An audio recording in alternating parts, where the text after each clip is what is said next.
to everybody who has joined us for what is the third and final webinar of the Race Equity Month 2022 that is hosted by the Council of Deans for Health. And just to say, this podcast, this is being recorded, and I know that the Council has also recorded several podcasts which can be found on their websites. This particular webinar is going to focus on best practice in AHP education and really focusing on anti-racism in AHP education. We have two very dynamic and eminent speakers with us that I will introduce in a moment. And I'm hoping that they will give you an idea of what they have done within their universities to support best practice in relation to their students. And I'm hoping what you will be able to take away from this is what you can do within your own universities to support your students. On that note, I am Dr. Charmagne Barnes. I'm Pro Vice Chancellor and Dean at the University of West London. And I have with me Musharrat Ahmed-Landeryou, Associate Professor in Occupational Therapy at London South Bank University, and Katie Chad, who is Research Manager, Royal College of Speech and Language Therapists. Before I hand over to Musharrat, who will be going first, just to say that Musharrat is an Associate Professor in Occupational Therapy. She leads the Decolonising AHP Curricular Strategy at London South Bank University. Musharrat is co-founder of BAME OT UK, a network of BME heritage occupational therapy students, practitioners, and educators to disrupt recycling of institutional racism, discrimination in the profession, both nationally and internationally. Katie Chad is a speech and language therapist and the research manager at the Royal College of Speech and Language Therapists. She works collaboratively with RCSLT staff and the membership on various work streams related to anti-racism, equality, diversity, and inclusion, especially elements that relate to professional development and research. Each speaker will do a 5 to 7 minute presentation on their work, and I think this will be via PowerPoint. There will be an opportunity for questions following both presentations, and I would encourage you to use the Q&A function at the bottom of your screen rather than raising your hand. And I think without further ado, I'm going to hand over to Musharrat. Thank you. Today, I'm going to share with you the value of action affinity groups from our context. Before I start, I want to declare my positionality, as I am an academic of Bangladeshi heritage and of British nationality. Next slide, please. James Baldwin said that to be Black and conscious today is to feel rage every day. He was referring to the injustices faced by the Black populations in America daily. Next slide, please. May 2020, the public televising of the murder of George Floyd, a Black man, a father, a son, a brother, a family man, on that day, just going out to buy some cigarettes. End of June 2020, some Black AHP students came to me to express their sadness and anger and disappointment in how the university and the courses had been silent regarding this event. They felt they wanted a safe space to talk, a space of solidarity. So the Race and Cultural Equity Group, RACE-G, was formed, and the first meeting was in October 2020. The space is for students and staff in allied health from Black and minoritized groups together. The group is extracurricular and meets monthly. You have anywhere between 20 to 1 person, but we keep the space open regardless because for that day, that person needed to come. The affinity group started feeding into other areas of the school, such as the Anti-Racism, Anti-Discrimination Practice Learning Group, raising topics for them to consider and act upon. For example, the complaints process appearing not fit for purpose for complaints regarding racism, and the practice educators training not adequately looking at the topics of racism and anti-racism. I looked up the meaning of action groups. They are described as campaigning political groups for a cause to hold organizations to account. Groups that form to challenge racism are political. They have a common purpose. They want to redress power imbalance due to racism. Do not delay anti-racism action by hiding behind collecting existing data to get the same outcome or waiting for data evidence. This delays action. Data can grow from action. Action is caring and is important and needs to be done, and affinity groups are part of that contribution. In November 2020, the Allyship and Cultural Equity Group formed and had their first meeting for the same reasons as Race G. So these affinity groups have events that bring them together at least twice a year to share in their solidarity and common cause. We have physical posters around the university advertising the affinity groups, and we have a promo video for the virtual AHP course sites regarding the affinity groups. Next slide, please. Dobbin et al.'s 2007 Dobbin et al.'s 2007 seminal paper identified that affinity groups were places for gathering and discussing, but that in itself does not create change. But it is the recommendations from these groups that lead to actions, that lead to starting of change. The approach has potential for embedding impactful change as there is opportunity for co-creation and co-production. Affinity groups, being a vehicle to tackle racism, is a way to bring back humanity where it has been felt to be lost in education.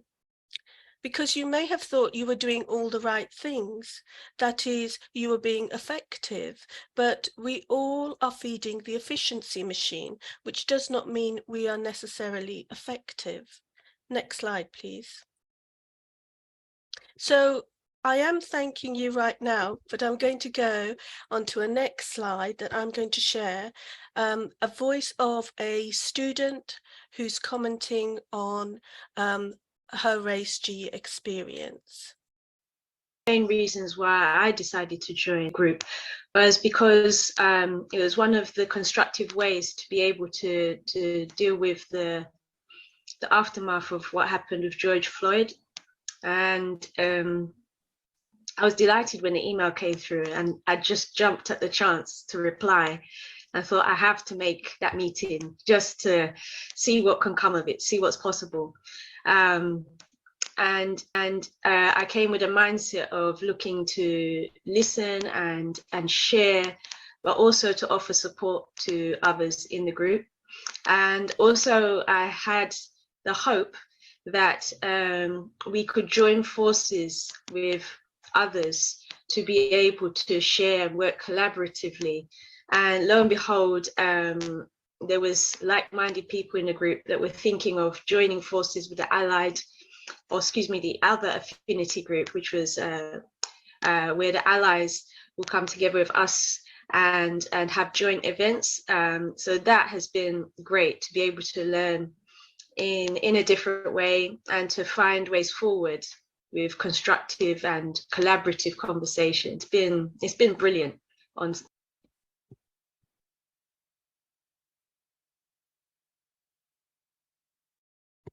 And that's my presentation on affinity groups. Thank you very much. Thank you. Thank you very much, Musharrat. I can see there's a question already come in, and perhaps you could answer it while we move on to the next presenter, who is Katie Chad. Katie, over to you. Thank you so much. I am just going to attempt to share my screen as well. And let's see, hopefully that is now slides for everyone. Lovely, thank you so much. Good morning, everyone. Hi. my name's Katie. I'm here today on behalf, actually, of the Royal College of Speech and Language Therapists, the RCSLT. And I'm actually really here to talk about the work that our speech and language therapy HEIs are doing in this space. So I'm not actually from an institution myself, but I'm hopefully will be representing their kind of experiences and thoughts today. Before I begin, I'll also give a positionality statement. So I'm privileged as a white and cis female, but I may be considered on the margins of society as a neurodivergent and non-heterosexual person. And really it's through this sort of intersectional lens that I'm motivated to contribute to the work within the RCSLT's anti-racism and EDI agenda, and indeed social justice work more broadly. As I said, I'm sort of standing in today, but I'll be representing the voices of those in our higher education institutions and indeed sort of from the profession more broadly. So sort of in the context of the RCSLT strategic vision and our leadership role within the profession, but also that includes our HEIs, we're really pleased to be able to be here to present what we're doing to support HEIs and vice versa, and then also what the HEIs are doing to support our future speech and language therapists in the context of this particular topic area.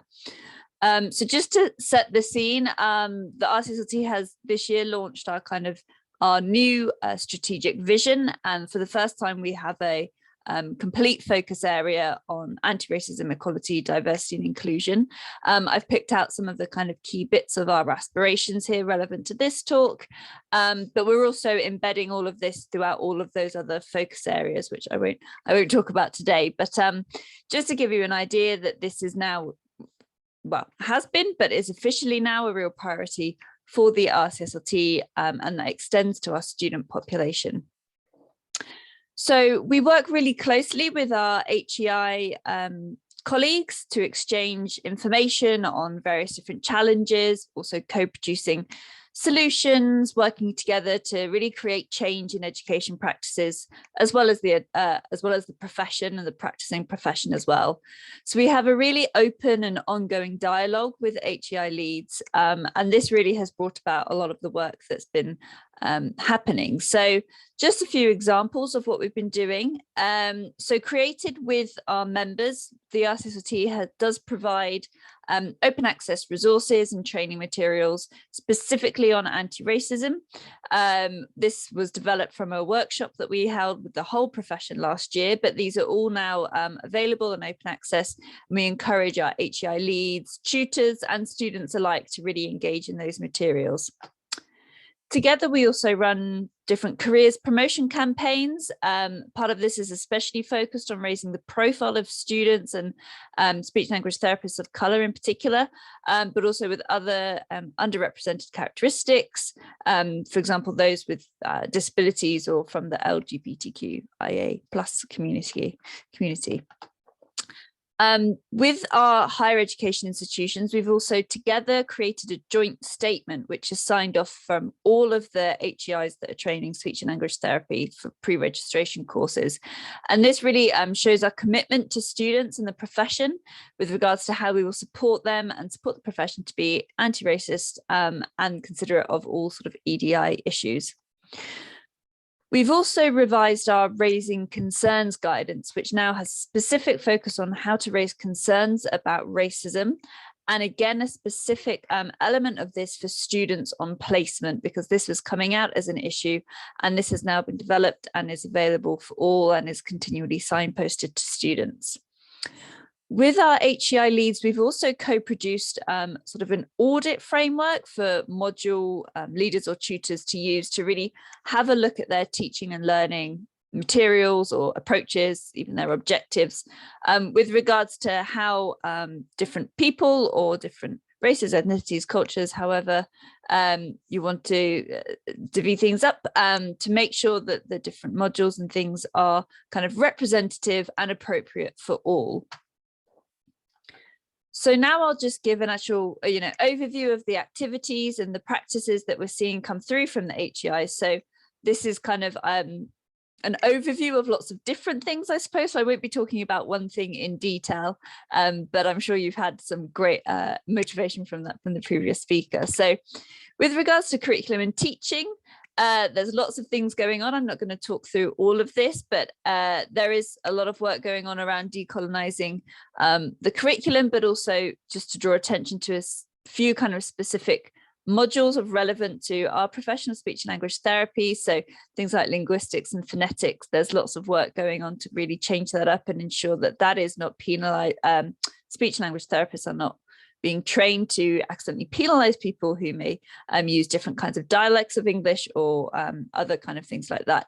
There's also lots of changes being made, and I think this resonates with the previous talk, to kind of give space and time for students to talk about anti-racism and issues of EDI. Similarly, on the placements, we're seeing there is much more greater guidance and training available to all stakeholders involved in AHP education. As we've heard, this is not just the lecturers and the students, this is the placement educators, practice educators as well. So there's lots of work going on in here. And again, just to reinforce that students are being given that space to express their views or raise concerns. And we're seeing some of our HEIs run things like focus groups and also think about their evaluation of placements and giving students the opportunity to raise any issues in the assessment of their placements. Finally, we're seeing there's lots of work going on to develop the admissions process to make sure that is also, fully anti-racist inclusive. For example, transforming interview panels and processes, working on different changes to the promotional and marketing materials. And again, even at these stages, we're seeing anti-racism and EDI being brought into conversations, even at the level of kind of admissions or interview panels and recruitment as well. So I'd like to just thank all of the HEIs that have contributed those suggestions of the work that they're doing to make up this talk today and for the opportunity to share their activities with you. If you do want any more information on any of the things that I've just discussed, don't hesitate to drop me a line. Also, a lot of our materials are open access, so if anyone is interested in seeing anything in particular, I can drop a link in as well. But that's all from me. Thank you. Thank you very much, Katie, and thank you, Musharrat, too. Before I hand over, I can see there's 4 questions, so I'll open that box in a minute, but I'm hoping that Musharrat and Katie will get a chance to look at those Q&As. But that was short, but to the point. I mean, what I picked up from that was a very interesting initiative about affinity groups. And I think, you gave us some insight into how they were created, but I think one of the questions in there was a valid one, because I think that could be the stumbling block for a lot of HEIs. Not every university has got a Musharrat there. So I think that's probably something, it's, give us some little gems as to perhaps what are the challenges in setting these up and how you overcome them. And I think it's really important. Both our speakers talked about giving time and space for students to reflect and to discuss. And I think it's bringing the words of racism, EDI to the forefront that becomes real. It's about talking the language of race. I think that is what, we need to continue to do, because our students are the next generation. So, we really do need to influence them. And with Katie's presentation, it was the co-production of solutions and sharing best practice. I really loved the emphasis on co-production, which again, I think is really, really important. I would particularly want to know about the specific EDI induction program, because everyone has an induction program with EDI within it, but a specific EDI induction program would be good to hear more about. And in admissions and values, the EDI focus, we all have values-based recruitment and we all go down the EDI route, but if there's anything special we need to know, I'm sure all of us will be particularly interested. So on that note, I am going to go over to the Q&A. And And so I think the first question perhaps we need to open up to Musharrat. How did you go about setting up the affinity groups in the first instance? I have to say that was instigated by the students really frustration, anger and disappointment, and they wanted to talk. And unfortunately, there's not, in AHP, there's not many people who I call who have melanated rich skin. So they turned to me, not because I was particularly vocal or prominent, but they turned to me because of the fact they saw someone potentially that would understand. And they instigated it. They said we wanted a space. We wanted somewhere we could talk. And at first they said they just wanted a space for themselves. And they were very clear that it was going to be extracurricular. So it came from the students' own volition. Now, one of the things is that not everywhere students want to do this, and in a way you can't force it. But if you have an EDI department, you can start from that central body, start to open up that there will be spaces created, and they will be open and people can just join in. So having that from the center of the university might be a starting point. And I think one of the other questions was, how do we sustain it? Now that is, you know, I've said the first meeting we had 70 people turn up. The second meeting it went down to 30, and now we kind of range between 20 to 1 person, but it's about role modeling and best practice. You keep that space open because it is important to the students, and by showing it is important, you show that it's important to the school and then to the university, and that shows you care. And you humanize relationships, and that was really important. The students wanted to talk directly to staff, and at first it was a bit, do we do that? Can we be open? Can we, you know, talk freely? And yes, slowly the trust builds, and you're able to talk very openly and very freely, and you start to see you've got common causes that you want to work on, but you also hear the other side as well. You hear the student side and you hear the staff side, and it's about humanizing relationships to move forward. And for me, it's not about race, it's not about the people, it's about the problem, racism, and that's what we need to focus on. If we focus on race, we lose the fact that the problem is racism, and that's why it's about tackling racism. And both RCSLT and this affinity group initiative within our context, that's what we're doing. We're tackling the problem of racism and its outcomes on real lives in education. Thank you. Thank you. Thank you. I'll pick up another question, and I think this is for Katie. It's great to see SLTs doing so much for anti-racism and having accessible materials. Is this something other professions are doing? It'd be an interesting answer, and be interesting to hear your thoughts on it as to what we should be doing. Thank you. Yeah. I mean, obviously, yes, I'm sort of operating almost in the silo of speech language therapy, but you know, the fact that there are different AHPs represented here suggests that there are certainly other things going on. I think what we have been, hopefully it's okay to say, quite proactive, especially on the anti-racism front. We have had a profession-wide event tackling exactly this issue. But I'm aware that the other professional bodies do have various other kind of EDI initiatives and strands. But I think what's interesting is if that question is being asked, I don't know if there's, you know, is that being communicated? Are members aware?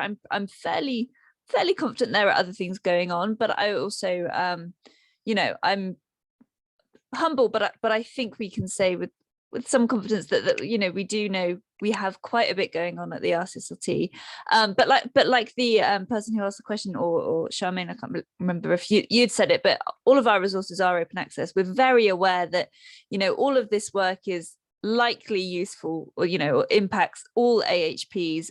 So a lot of our work is open access, and we are kind of working closely where we can with, you know, NHS England or other kind of AHP bodies, because we don't want to be recreating the wheel every time. You know, we're happy to do this work, but it's so relevant, you know, across different professions. So whilst I think it's great if different professions can have, you know, their own kind of targeted focus on this, because I think we need that, and that kind of links to that building and keeping of momentum that you were just talking about.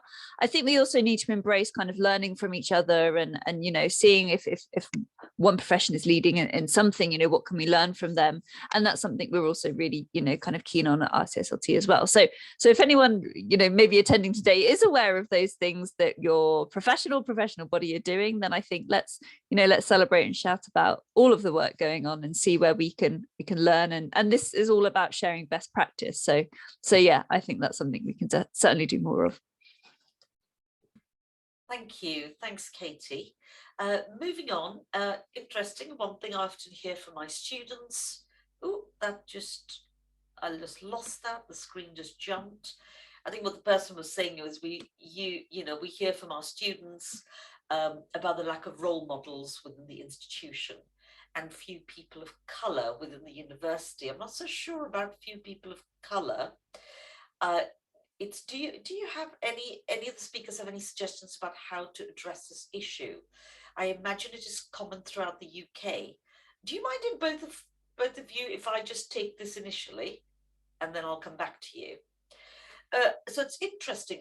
It depends, I think, on where you work within the Four Nations, but certainly if you work in a London university, there is no lack of people of colour. So, you know, Mush and Katie, correct me if I'm wrong, and that's even certainly within AHP. I come from a nursing background, but, you know, across healthcare. I think the problem we have is we perhaps don't have that many people of colour in roles of leadership across institutions. So I don't know if that is where the question was going, or within AHP education, there is just a lack of people of colour. So I don't know the answer to that one. As in AHP education, certainly in my institution, all the AHP education we have, you know, I would say we are multiracial. Could I possibly interject on that? Go for it. Yes, I think at universities there is a graded representation when it comes from people from Black and global majority heritages. We know that when you look at the lower grades, there's more representation when it comes to pay. So if you look at professional services, you might get more representation of people from Black and global majority heritages. But as you go into academia, and I can only speak for AHP in my context, there is much less representation of Black and global majority academic staff. And as you go into leadership, it's really minimal, if not near zero. So it's not a fair representation across, and there's still certain things we have to look at, and we do have to really and I'm working on this with our wider university. We have to address how is institutional racism replayed within the higher education system, and within not just the higher education system, how is it supported by the regulatory bodies and the professional bodies as well. So we have to look at that, because if I look at our professional body, I'm an occupational therapist, if we look at our professional body, it's the same representation. When you're in the lower paid, there's more people of Black and global majority representation. As you get higher up, it completely, I mean, it's near enough zero. In the Royal College of Occupational Therapists, we've got our first Black chair of council. First Black chair of council 2022. That is a big thing. You know, it's historical for us. But in between the chair of council and the pay grades, it's still not regularized. It's still, as you get more money, you're whiter. And that needs to be addressed, and that's looking at that institutional racism. And I'm glad RCSLT has got those open access toolkits and information, because that's a starting point. But we need to understand why that's happening. And we know it's institutional racism, but what's the action to get to anti-racism? That's very important. And I'm not the only one. When I do the national networks, it's the same in the higher education institutes that are represented during those events. So there is a problem. We need to name it, and then we need to look at actions as well, and co-producing those actions, definitely. Thank you very much. I totally agree. I mean, I'm doing a lot of work, you know, within my own institution at my level. I lead on EDI, and you know, to corroborate what you are saying, Mush, in this country, there are, across the 4 nations, there are 134 vice chancellors, of which less than 5 are from BME backgrounds, and I think one or two are male and the others are female. So if you're talking about the highest position in a higher education institution, we have a long way to go, and I think you're right, we call it institutional racism. So thank you. I think the next 2 questions are something that could be answered on the chat. I think one is about raising concern alerts. If Katie, if you could type an answer, and Mush, if you could share the affinity group's graphic at all for Mandy. Okay. Right, thanks, Charmaine. You summarise the issue of setting up anti-racist initiatives well. I would love to get some advice from the panel around the burden for PAC to lead and run anti-racist initiatives. Okay, who would like to take that? Sorry, what is POC? I don't know what POC is. I think it might be people of colour. Oh, sorry. Okay, not something I'm familiar, not a term, but thank you. I can, you know, besides the speakers,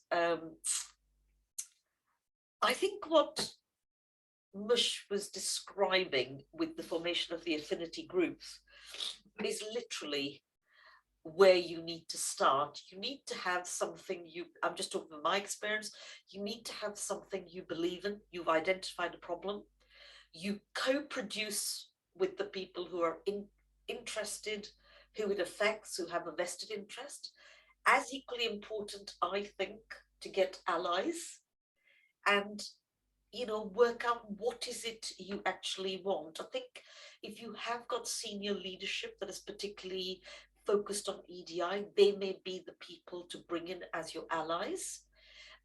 If you work in an institution like all of us do, it does have to, at my level, it does have to align with, you know, the university's strategies, mission, values, whatever, but it should do. And that's a very broad answer, but I don't know if Katie or Mush want to expand on that before I move to the next one. I'm happy to chip in with just you know, a few thoughts from our end, and I'm hoping, I think this hopefully came through in my talk, but I think just to say, I mean, a lot of the stuff that we've been doing and that the HEIs have been doing is it's not putting the burden on people of color or anything. It's very much, it's a shared responsibility. All of our work is done really collaboratively, and you know, there's no reason why that can't be the case. Where we have had some you know, certain people maybe leading certain pieces of work who may be, you know, people of color, you know, just basic respectful thing, you know, making sure they're compensated. You know, there's some people come in, there's a paid job, and we have paid some consultants, for example, to come and do some work in our organization, and for some of the materials that we've developed as well. But I mean, I think the burden is shared. The burden, it is all co-produced, certainly from our end. And I think that's one of the key ways that the burden disintegrates, because it's all of our responsibilities. So hopefully that's sort of, the main takeaway that I would say. Okay. I'm just conscious of time. Julia asks, does anyone know of leadership courses within EDI suitable for HEI staff lecturers?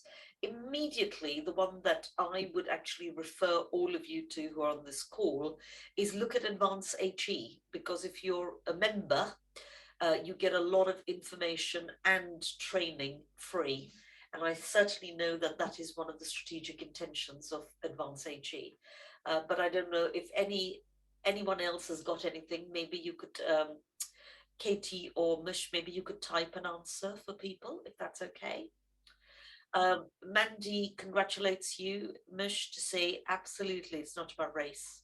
It's about tackling racism.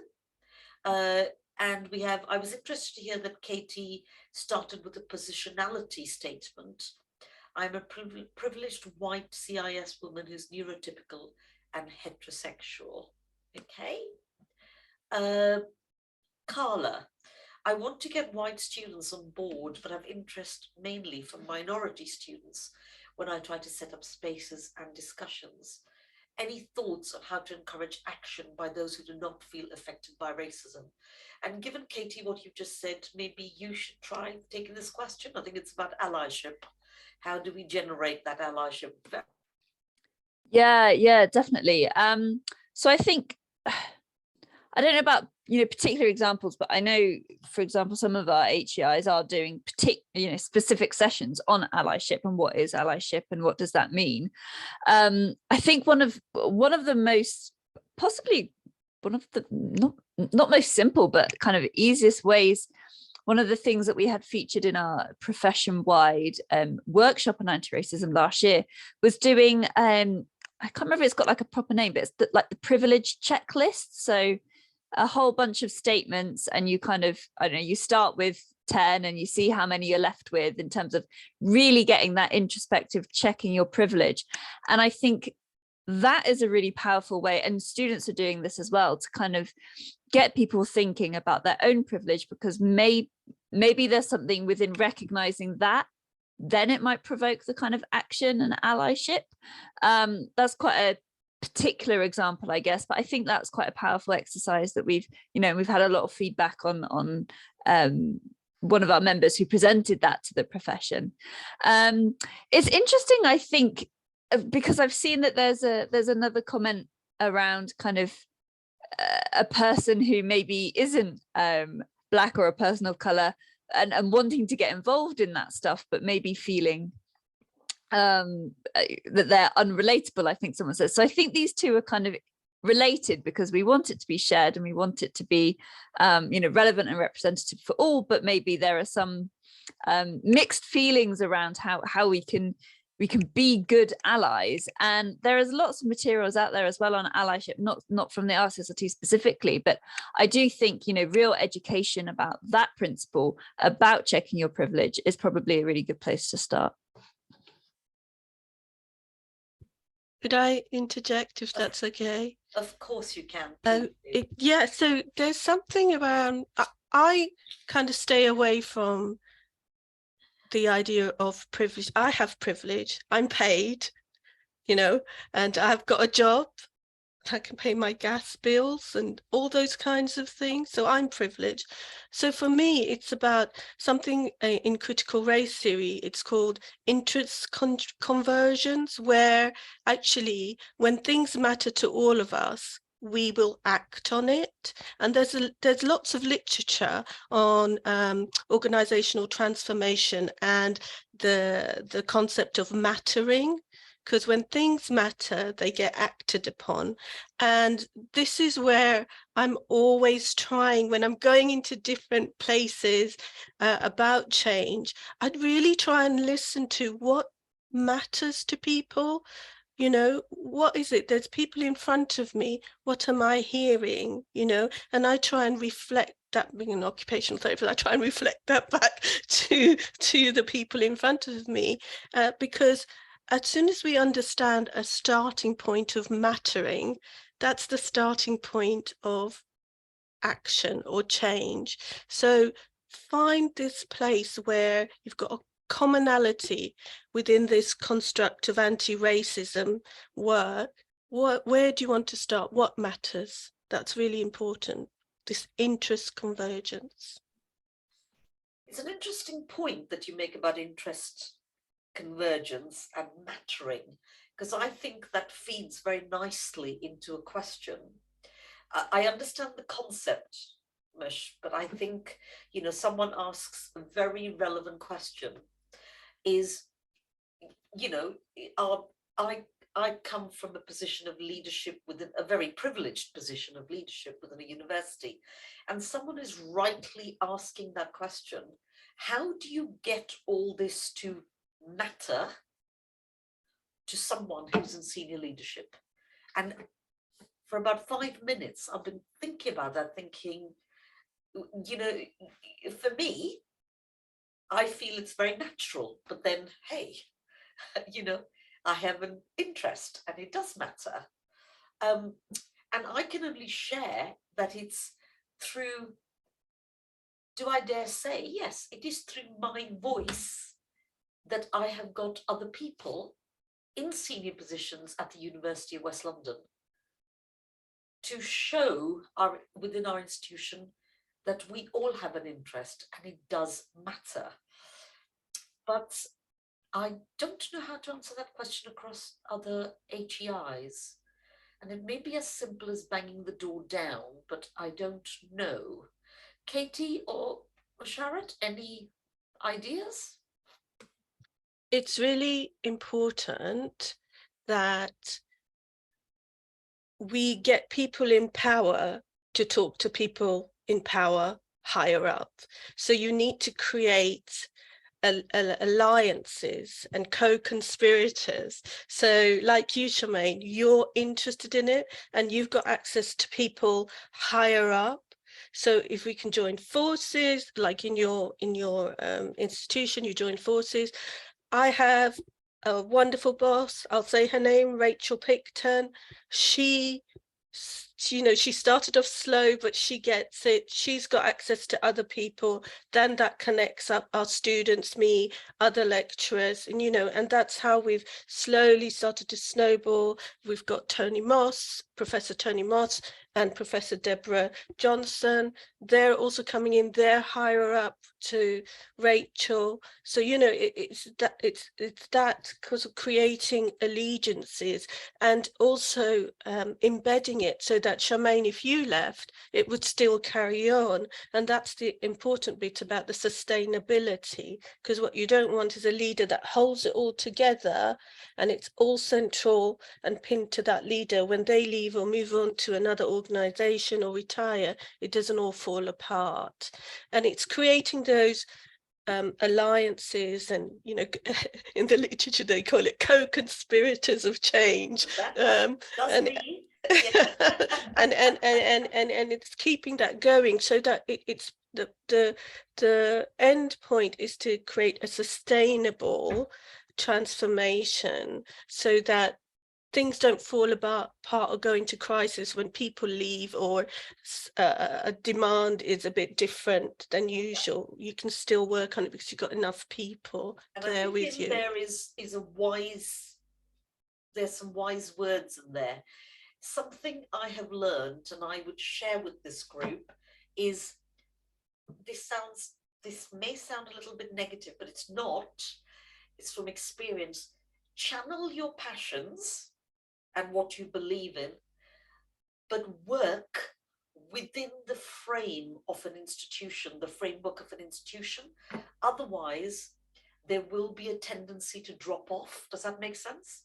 So if you can work within what the strategy and the vision is for your university, and make your work with anti-racism and discrimination, etc., mainstream, like Katie suggested, through the curriculum, through teaching, through, you know, like I've developed networks. They are now part and parcel. They report to the Equality and Diversity Advisory Group, which reports to the Board of Governors. Can you see where I'm going with this? So it means this is all got a foundation, whether I work at the University of West London or not. That's what I'm trying to say.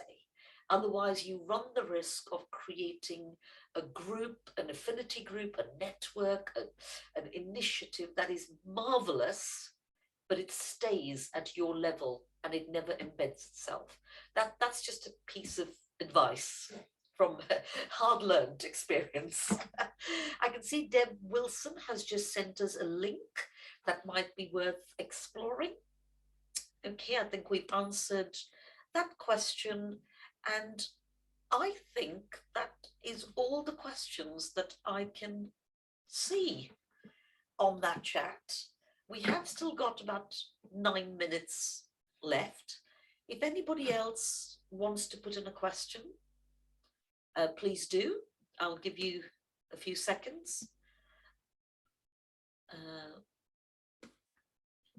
I'll just come back to Amelia and ask Amelia, is there anything you would like to add from a Council of Deans perspective?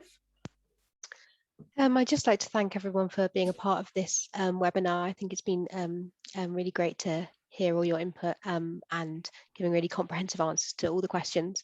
And thank you to everyone who's attended to watch the webinar as well. Thank you.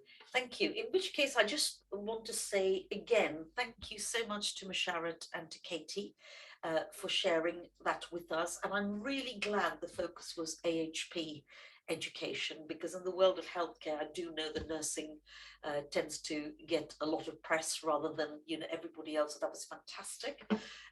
I know that we're intending to keep the Race Equity Month going each year.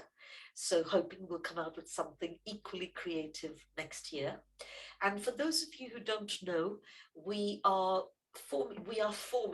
reforming, should I say, an anti-racism reference group going forward. It'll happen very soon. I happen to lead on it, and you know, with Amelia and Nadia's help, we'll get the message out. And I really would like that to be something about things we do and we can share. So I think without further ado, unless Musharrat or Katie have anything else to say? No? Okay, in which case, thank you so much to everybody for giving us your time. Sorry. Yes, please do. Because we've got a few minutes.